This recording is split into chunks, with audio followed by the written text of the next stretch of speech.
পিরোজপুরের নেছারাবাদের সোহাগদল ইউনিয়নের ৪ নম্বর ওয়ার্ডের বর্ছাকাঠি।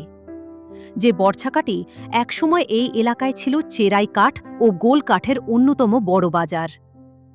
প্রতি সোম ও বৃহস্পতিবার বর্ছাকাঠির গা ঘেঁষে খালে মিলত গোল কাঠের ভাসমান হাট, যা এখন স্বপ্নের মতো। এই হাটে দেশের বিভিন্ন জেলা থেকে পাইকারি ও খুচরা ক্রেতারা ভিড় জমাতেন এখানে। সুন্দরী, রেইন ট্রি, মেহগনি সহ বিভিন্ন প্রজাতির কাঠের জন্য এই বাজারের ছিল আলাদা সুনাম। প্রতিদিন কাঠ বোঝাই নৌকা ও ট্রলারের আনাগোনায় মুখর থাকত পুরো এলাকা। বিক্রি হতো কোটি কোটি টাকা।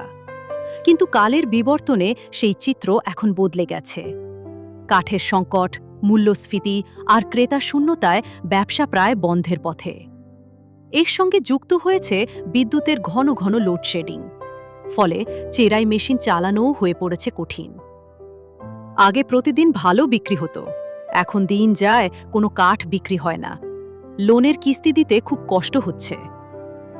বিদ্যুতের সমস্যার কারণে মেশিন চলে না, খরচ বাড়ছে, কিন্তু আয় নেই।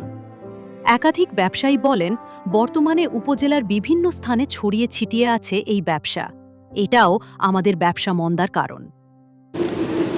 আমাদের এই স্বরূপকাঠির কাঠ ব্যবসা মূলত বহু বছর পর্যন্ত ঐতিহ্যবাহী অবস্থায় ছিল। ইদানিং এই স্বরূপকাঠির কাঠ ব্যবসা এমন একটা পর্যায়ে দাঁড়িয়েছে যে বিভিন্ন স্থানে এই কাঠের মোকাম হওয়াতে এখানের কাঠ ব্যবসায়ীদের শোচনীয় অবস্থা ধারণ করতে আছে। বিশেষ করে কাস্টমার বিভিন্ন জায়গায় বাঘ হয়ে যাওয়ার কারণে অসহায় অবস্থায় দিন যাপন করতে আছে প্রতিটা কাঠের দোকানদার।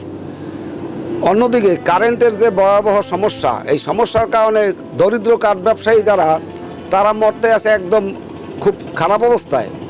কারণ একটা গাছ কিনে তারা দেখা যায় 10 দিন 15 দিন বসে তার মাল কাটতে দোকানে আনতে হয়। তার ভিতরে তার কিস্তি গুনতে গুনতে কারবারের অবস্থা টাইট। যাই হোক, এই অবস্থায় চলতে থাকলে আমাদের সাধারণ কাঠ ব্যবসায়ীরা একেবারে জীবিত অবস্থায় কবরের আযাব দেখতে আছে বসে বসে। আমাদের এই চিড়িঘাটের ব্যবসাটা 55 থেকে 60 বছর পর্যন্ত চলতেছিল। হ্যাঁ, নেছারাবাদের সোহাগদল 4 নং ওয়ার্ডে বর্ষাকাঠিতে শুধুমাত্র কাঠের ব্যবসা ছিল। বিগত দিনে এই ব্যবসায় এখানেই ছিল, এখন বিভিন্ন জায়গায় ছড়াই ছিটেই গেছে ব্যবসাটা। হ্যাঁ, বর্তমানে বিগত দিনে বেচা কিনা ভালো ছিল, ব্যবসা বাণিজ্য ভালো ছিল আমাদের। হ্যাঁ, এখন বর্তমানে বিভিন্ন জায়গায় ছড়াই ছিটাই যাওয়ার কারণে কাস্টমার কমে গেছে। বর্তমানে কারেন্টের খুব সমস্যা, গাছের দাম বেশি পড়ার কারণে কাস্টমার কমে গেছে। আমরা আছি খুব সমস্যার মধ্যে। দীর্ঘদিন যাবৎ আমরা কাঠের ব্যবসা করি, গোল কাঠের, কিন্তু এখন খুব খারাপ যাইতে আছে। পার্টিরাও আসে না তেমন, বেচা কিনাও কম, বেশি একটা ভালো না অবস্থা, খুব খারাপ পরিস্থিতি। ব্যবসায়ীরা বলছেন, দ্রুত সরকারি সহায়তা ও কাঠ সরবরাহ নিশ্চিত করা না হলে এই ঐতিহ্যবাহী বাজার সম্পূর্ণ হারিয়ে যেতে পারে। তাই সংশ্লিষ্ট কর্তৃপক্ষের জরুরি হস্তক্ষেপ কামনা করছেন তারা।